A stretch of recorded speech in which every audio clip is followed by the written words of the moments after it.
के देह नहीं बैठे तुहार। अच्छा घूमी घूमी बोलो का करेलू पहराचार। काहे ना करे ए मैडम एक जगह देह नहीं बैठे तुहार। घूमी घूमी बोलो का करेलू पहराचार। मरी के उल्टी पाला सुनाए मधुबाला चलेलू बड़ी भाव में।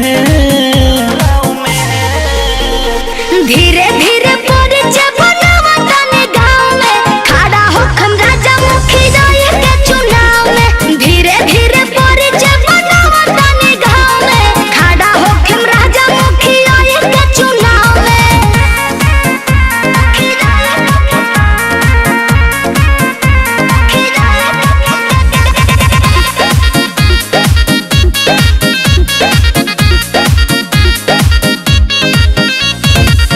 ऐसन बात बोला कहवा से तुहरा दिमाग में बयाइल। अरे रउआ ना बुझे खेले खाए वाला उमर में परधानी के भूत बसमाइल।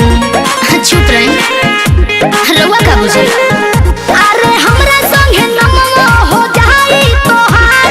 मिले तो जनता के प्यार एक बार। लेके डोनेशन करेलू प्रमोशन चलेलू बड़ी ताव में।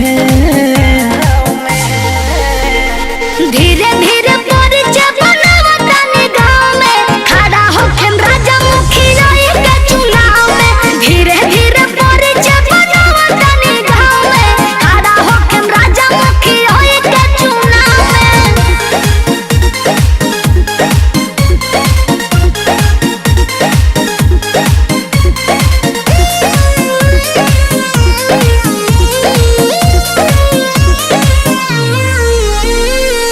बिना सोचले समझले कुछु ऐसन कदम उठैलो। अपने मरद से अतना बड़ा का बतिया नहीं बतैलो।